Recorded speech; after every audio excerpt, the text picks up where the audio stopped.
Have you unwrapped all your little singular caramels so you can dunk your apples? You get your candy corn, you carve your pumpkin, you find your costume, you got the mask fitted? Are you ready for spooky season? Are you doing okay? I'm ready. Calm down.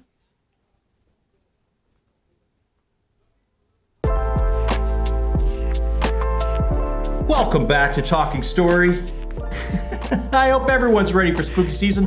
Hey, we got another episode coming at you, and look, if this is just not enough, look right down there in the description box. You're going to find our Instagram, our Twitter, our Patreon, and now live our Discord. If you want to hang out with more book people in a chill atmosphere, I hear it's a really fun place to hang out. Absolutely. I find it to be chill. Yeah, and fun. So, hey, that right there is my literary wingman, the boy wonder to my booktube bondsmith. I'm going to say the Discord Padawan because I said it was chill, but it also scares me because I don't know what I'm doing. It's kind of like that tree in Dagobah. You go in, I feel like I'm going to get smacked by a lightsaber. It's like there's a lot going on in there. It feels a lot like that. There's a lot going on. I feel like my worst fear is going to come at me. Yeah, it very well could. It is spooky season after all. Yeah, it is spooky season. Oh, talking about spooky season. Oh, okay. Yeah. I'm excited about this list. Oh, okay. I'm excited about. Yeah, here's what I tried to put together. Right. So I've been hearing a lot. Oh, man, spooky season. I would love to read spooky book, but horror's not really my jam. I don't really know where to start. It's not really ever been what I've been into, or. Like me, maybe you've been into it for years and years and years, and you're always looking for, something new or something different. So I put a list together, kind of like if you like this, if that's your jam, if you like that, that's the kind of book you like to read. Try this for spooky season. And I tried to go off the beaten path here or there. So maybe people who have been reading stuff for a while, spooky books for a while, might find something new as well. All right. Sounds interesting. So we'll see if it's a double whammy. And it's going to be harder to do a double whammy. Not all of them are off the beaten path, but there's a couple in there. There's a couple in there. I trust you to pick things that aren't the usual go-to. You know what happens when you trust me. People get angry in the comments. What? Really? No, okay, they don't. Look. Let's jump in, man. I'm excited. Let's get going. Okay? What you got? What's the first one? First one, look, if you like epic fantasy, if you love epic fantasy, I love the big world. I love all the lore. I love the tropes, the chosen one. This is my jam. This is what I like to read. This is why I'm hanging out at this corner of BookTube. I'm not really pulled in for spooky season. I got two for you. This is a twofer. Oh, okay. We're going to start off with a twofer. Either try Empire of the Vampire by J. Kristoff or Kagan the Damned by Jonathan Mayberry. Either one is going to give you that huge fantasy world, the tropes that you love, the lore, the back history, all the things that bring us to epic fantasy you're going to find in these books. You're either going to go on a journey of Gabriel de Leon in this world that is kind of, at least forever dusk, kind of forever night, and the vampires have taken over it, and they have to search the lore to find the Holy Grail to kind of push back the eternal night and take the world back from the vampires. This is a wonderful epic fantasy journey with an anti-hero that is going to get under your skin. It's got a great framing narrative.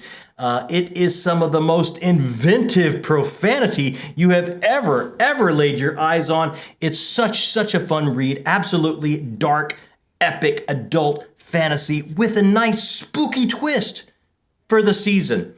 And if that doesn't sound like your jam, like, vampires, not for me. How about Kagan the Damned? Here is a chosen one that is completely damned. He just takes his eye off the ball for a second. He's supposed to be watching the royal family and the seat of empire. And for just a moment, he takes his eyes off the ball and the empire is crumbled and he has to live with himself. And he understands he's damned because of his duty has just been shredded. And he goes off on this epic trail of vengeance to try and make atone for what he has done. And why is this good for spooky season? Because Jonathan Mayberry is always going to slip something in there in this world where you start to see this deep lore of what's going on, this this long forgotten lore as the mystery's starting to unravel, you start to see that it's all chock-a-block full of Lovecraft's pantheon. You've got all the cosmic horror tropes in there. When this empire is stripped away that Kagan the Dam is supposed to be protecting, who steps up to rise up in the new empire? The King in Yellow. If you're a cosmic horror fan, you know exactly what I'm talking about there. So this is another great pick of epic fantasy that has a nice horror undertone to it, if that is your favorite flavor of read. Jeez, man. You're going to sell every book you got. Let's go on. What about if you're into progression fantasy? I like to see a hero's journey, but I like to see that hero take every step along the way and get stronger and stronger, like an amazing origin story. This is for you. I'm talking about Necroscope by Brian Lumley. Think about a great progression fantasy melded with James Bond. This is the story of Harry Keogh, and Harry Keogh starts to realize that he's hearing voices and he can talk to the great majority. He can talk to the dead. He is a necroscope. And what do the dead do as they lie in state in all these graveyards all over the world? Well, they work on what they loved in life. Say if they were a mathematician, they keep working on their equations. Say if they were an expert in hand-to-hand combat, they keep working on new stances or new ways to protect themselves. So as he starts to learn that he can bring comfort to the great majority, to the dead, and he's a shining light for them, they start passing on their secrets. Mathematicians start passing on equations to him and esoteric science that they could have the unlimited time while they were dead to work on, which can open up Mobius doors. So he starts to progress in his powers, and he can open these Mobius doors and transport from one place on the globe to another in the blink of an eye. He starts to talk to other hand-to-hand experts, and he starts to become very proficient at combat. So he starts progressing through this power of being a necroscope in this progression type fantasy with a horror twist. Why is it a horror twist? Because he's approached by British E-Branch. Think about James Bond. Think about the British Secret Service, but the branch of it that handles all the ghosties and ghoulies and things that no one else can explain. Because Harry is a necroscope, they approach him, they conscript him and bring him in, and he has to start hunting down these very, very strange, these very unexplainable serial killings that are happening around London. And he starts to realize that it could be more than just a human at the base of this mystery. This is a great progression, epic fantasy story with a wonderful, wonderful horror undertone to it. If you love watching a hero's journey from the beginning as he takes step by step and grows stronger and stronger, this is the book for you, and it kicks off a series. So if you like this first book, you got many, many more wonderful books by Brian Lumley to go through. Fantastic. Yeah. All right. What about, you know what? I like some action thriller. I like pulse-pounding action. All adrenaline reads. Look, you knew I was not gonna have a Robert McCammon in this stack, right? There's just no way. No, of course. But I tried to go off the beaten path a little bit. If you love action adventure, how about Robert McCammon's Mine? Everybody loves Boy's Life. Everybody loves Swan Song. Mine. This is a book not many people are talking about. Think about like one of your funnest experiences, your 80s action thriller that you just go back and can't get enough of, and you watch it over and over. It's that one when you flip it on and it's on the channel, it's like, ah, man, I just can't turn the channel. I gotta watch this.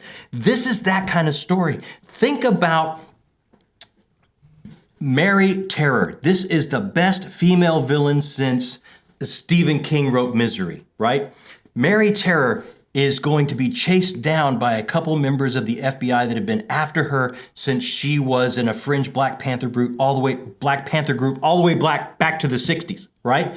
And she's done something, I don't want to ruin it, but she's done something that brings them to this last chase that she's leading these two agents on, one that's been after her since the 60s and one kind of new recruit. And they're going to chase her doggedly nonstop across the country for this thing that she's done. And it is absolutely horrific what she has done. And it is never ending. pulse-pounding chase. Why someone hadn't done this in a film, I have no idea. This would be the most amazing film. It has Robert McCammon's prose, so you know it's just going to just suck you right in like it's a frickin' pit that you can't climb out of. The best female villain, I'm telling you, it's up there with Wilkes in Misery. This is a great, great read. It's a McCammon read not a lot of people have had or are talking about. This would be a great spooky season read if you love action adventure. Mine by Robert McCammon. I've heard you talk about that one many times before. I'm telling you, I want to do a reread of this. This is, right now, I got to say, trigger warning, this kicks off by, I'm telling you, it is one of the most visceral, oogie-inducing scenes you've ever read. And then in the true McCammon way, he's going to, take the tension off and relieve it for you, but not until he takes you by the hand and just leads you through Oogieville and just creeps you out beyond belief. Trigger warning for the very beginning of this and kind of throughout after that as well. Pulse pounding nonstop. Well, geez, I'm glad you remembered to say that. Yeah, had to get that in. Hey, some people love a coming of age story, right? Many people. Everyone loves it. Look, that's why we could have maybe gotten McCammon on this list for Boy's Life. A lot of people have read Boy's Life, and that's kind of more magical realism than actually spooky. When you think about coming of age, I think there's kind of some high water marks in speculative fiction. Of course, Stephen King's It. Can't pull that out. Most people have picked that up already. Robert McCammon's Boy's Life, Harlan Ellison's Boy and His Dog, that's more post-apocalyptic. Or, if you haven't done this one, do yourself a favor and try out Summer of Night by Dan Simmons. This is going to take place in the summer of 1960s with a group of young boys. Remember that time when everything revolved around your friends. Your ride or die was your whole world. And ride or die for sure, because in the summer you would take off in the morning on that bike and you would not come back until the streetlights came on. And what you got up to between that time with your friends, kind of no one else knew but your friends. So at this small town in Illinois in 1960, in the summer, children are starting to disappear. Pits are starting to open up in the earth. A creepy haunted school is starting to call to some of our characters. They're starting to see visions of a strange World War I soldier with a gas mask off in the distance, kind of coming closer and closer to them. This is that amazingly creepy coming-of-age story. That line when you're just coming into adulthood and your friends are coming on that journey with you and things are never going to be the same. And you add the ingredient to that of some enormous evil awakening that only you and your friends know about, that have to deal with.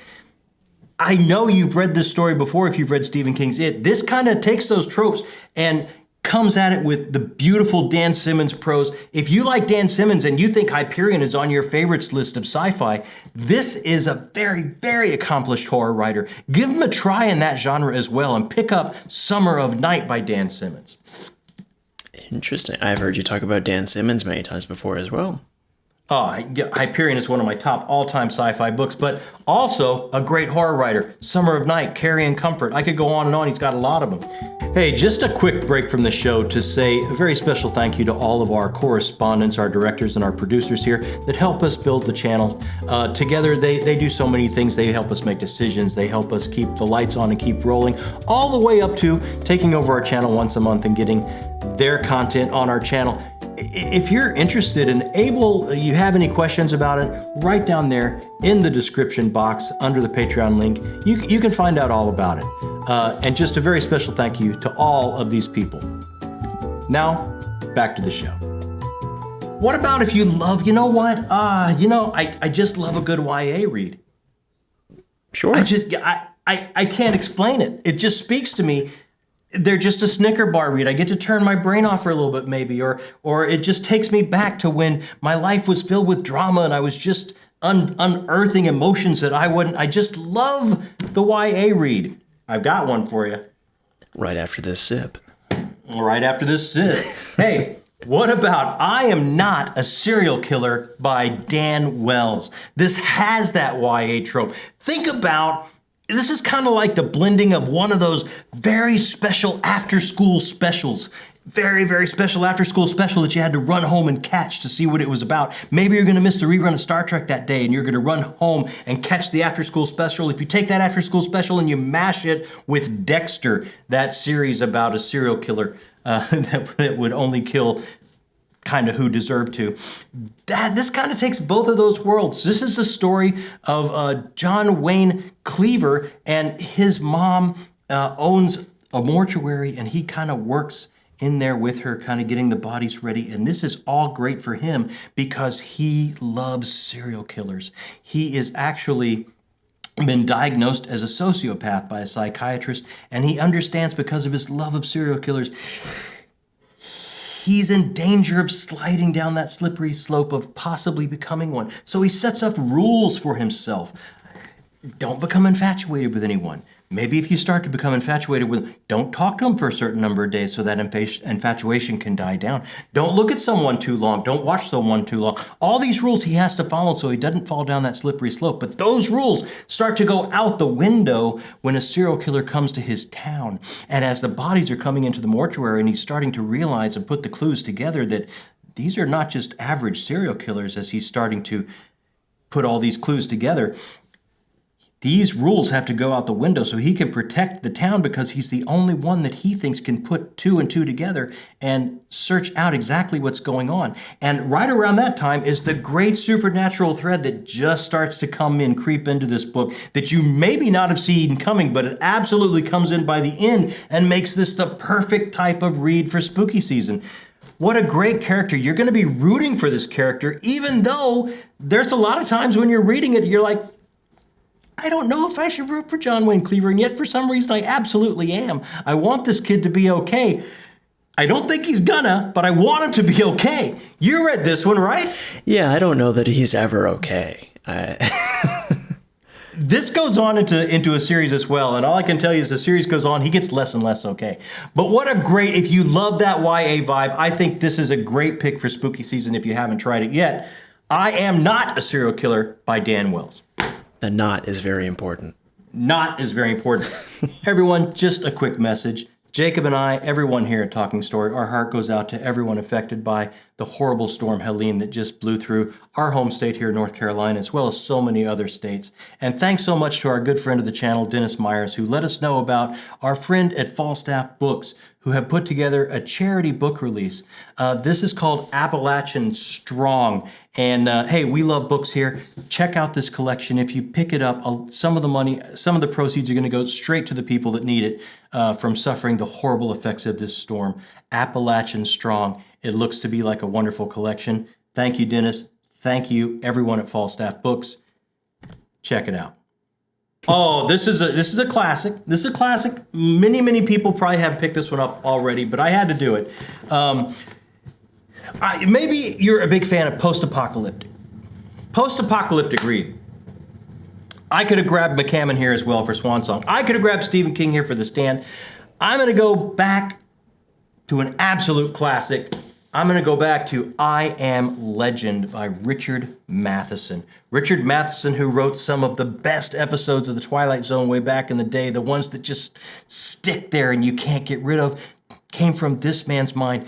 This set the stage for post-apocalyptic things going forward. There's one man left on the earth. There's been an apocalypse. It's left the world in tatters. It's left nothing but monsters surrounding him. How will he go about surviving? Will he want to survive? How will he go about solving the mystery? Is there a mystery even worth solving? Is there a way to bring any of this back? All of these questions and more, just the day-to-day mundanity and monotony of being the last man on earth. The solitude is explored in this. It's just, the solitude is absolutely beautiful as a theme in this book. If you haven't read it yet, give it a try. And you'll blow through this in an afternoon. It's such a great post-apocalyptic thriller, meditation on solitude. I absolutely say this is a great one for you. If you love a post-apocalyptic read and it's spooky season, you don't know what to pick up, give this a try. It'll take you no time, and I think you'll find yourself being a fan. I actually might borrow that one from you. Oh, this. It looks like a length I can actually get through. Signed by the man himself. Oh, I'm not going to borrow that from you. I'm terrified to touch that. I'll let you borrow it. Absolutely. Nope, I'll get my own. It's a great one. It's a great one. Okay. Oh, hey, what if you're more of a literary reader? You know what? I like to grab that multi-generational family story. I can connect to that. I see myself in that. I see my own family in that type of drama, and that's what I like to read.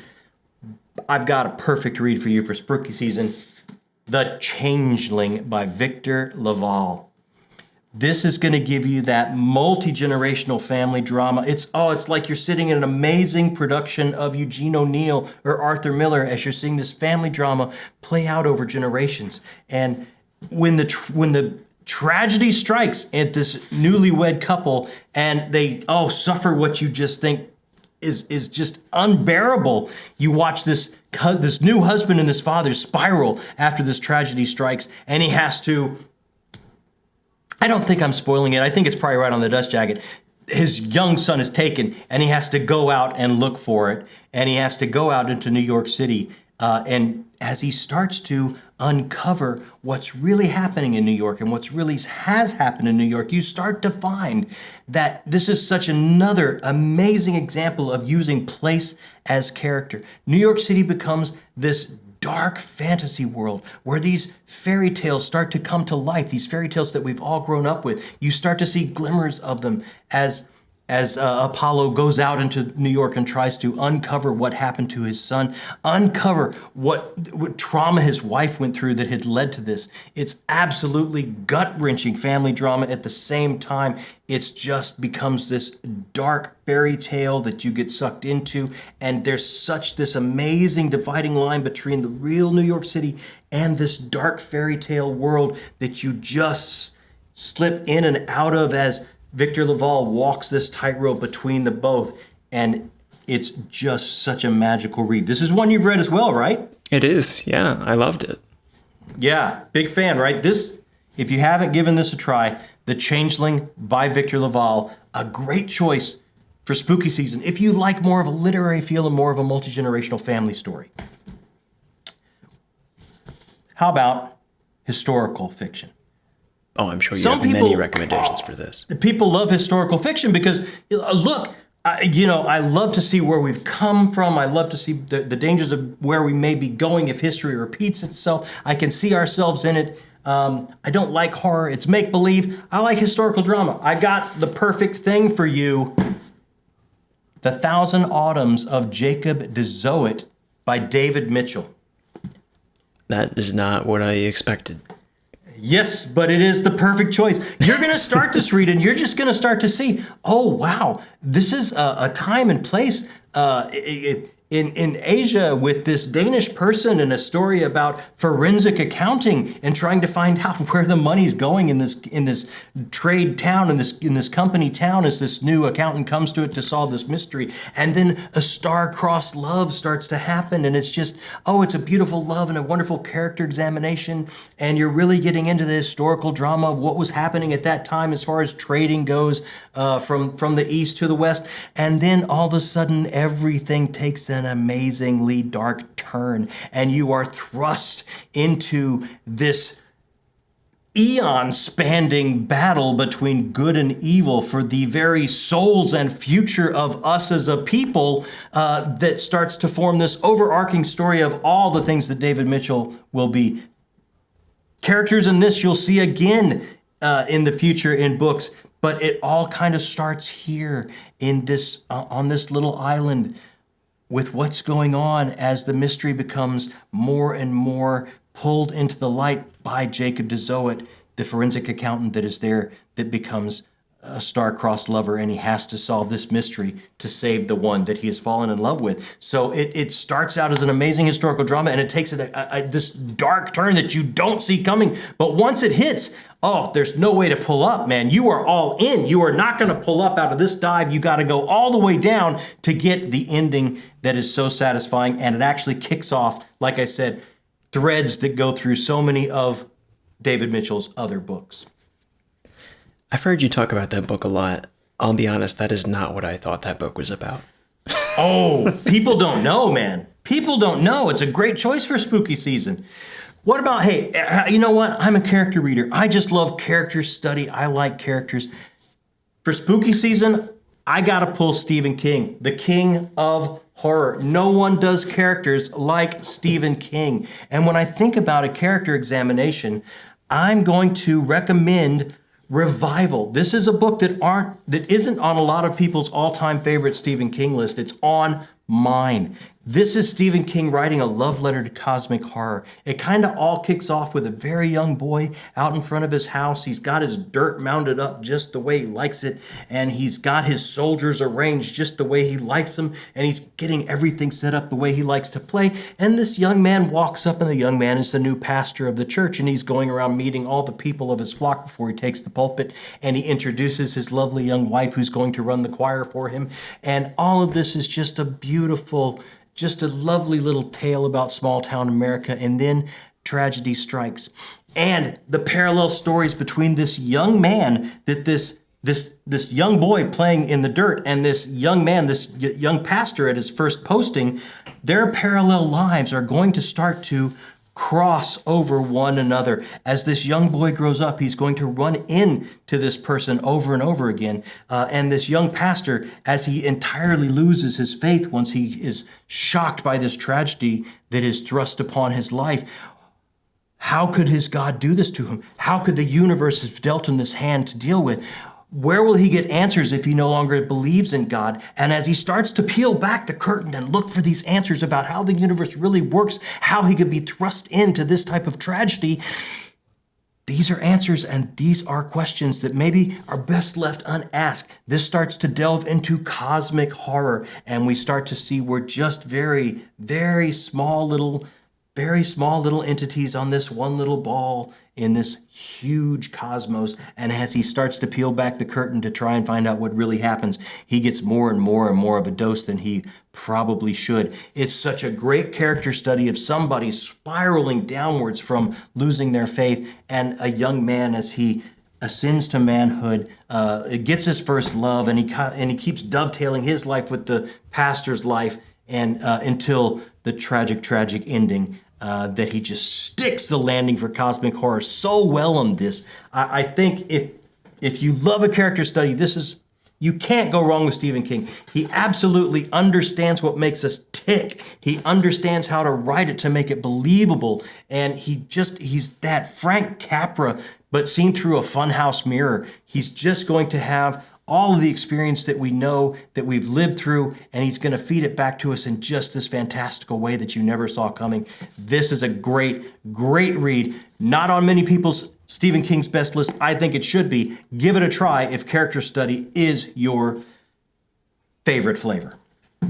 You're doing pretty well going off the beaten path. I'm doing not bad, right? Yeah. Not bad. So look, I'm going to wrap this up with just, horror is just not for you.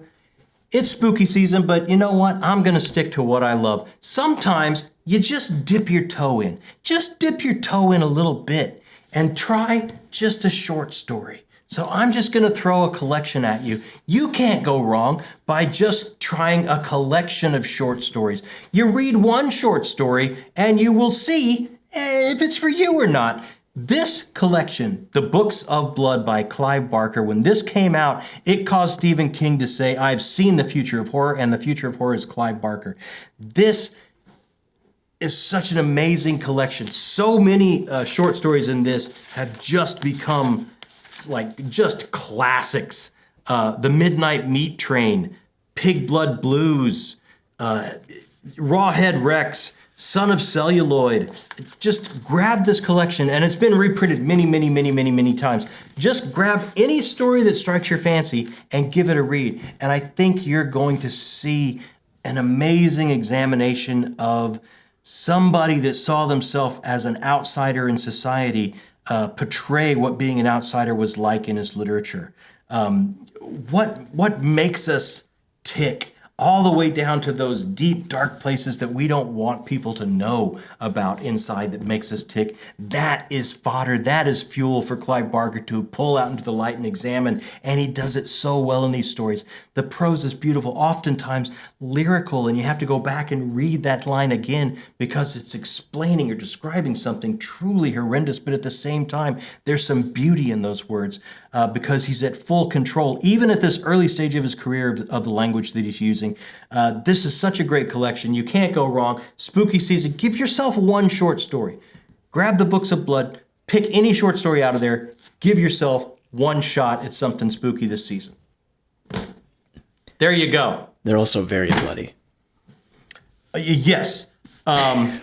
Probably trigger warning on that one as well, right? Maybe trigger warning on a lot of these. I don't think that way, but, probably for sure. I mean, it's horror. I feel like there are expectations. Yeah, none of these are, even the YA pick, not friendly. No, I don't think any of them are super friendly. Yeah, definitely not. So there you go. What are your favorites? What did you think of these picks? Are you going to try any? What would you recommend for somebody? Maybe that wants something a little off the beaten path because they've been reading horror for a long time, or they don't think horror is quite their jam. Where would you lead them to? Let me know if you're going to pick up any of these. We love comments. The whole reason we started this channel was to talk to people that love books the way we love books, love the kind of books we love, and talk back and forth. That's why we're going to answer comments as quickly as we possibly can. And hey, right down there with comments when you're leaving it is that little thumbs up button. Hey, hit that for us. It looks kind of goofy, but you know what? It actually does help. It helps us meet new people and hang out with new people and grow the channel and make everything possible around here. It's a great way to support the channel. It's so easy. And, while you're down there, maybe you just stumbled on this video because you like horror. Maybe you've never been around this channel before. Maybe it's your second or third time and you haven't hit that subscribe button yet. Oh, it takes no time at all. Boop! It's like a microsecond and you're in. You found your tribe. You found your people. You can hang out. We can talk books all the time. It's a great thing. And absolutely it's true. You find your people. You subscribe. You hang out. It's going to give you a tingle. No argument from anybody, right? I am contractually obligated to say this is true. Yep, it is absolutely true. That's why you're my wingman. Hey, thanks so much for joining us. Spooky season is one of my favorite times of the year because I've been reading horror for so many years, and I'm always looking for something that I have missed. So hit me up with your picks about what you think maybe I have missed, and I will go look up those titles right away and put them on my wish list. I think that's it for us, right? Unless you got another book back there. I don't. That's got to be it for us. That's time then. Thanks so much. My name is John Minton. That is... Blythe Carker. I couldn't say Clive Barker because it feels unearned. He's a legend. You know what? Even the messed up way you said it is unearned. Clive is a very special man. You met Clive? Several times. Yeah. Got that one signed while I met him. Yeah. Oh, geez. As well as the photo behind you, or the illustration you did. Yeah. Well, he did that sketch. Yeah. Did that sketch for me right there. Very cool. Yeah, great guy. And you are not him. No, and I never will be. Absolutely not. Thanks so much. Thanks for joining us here on Talking Story.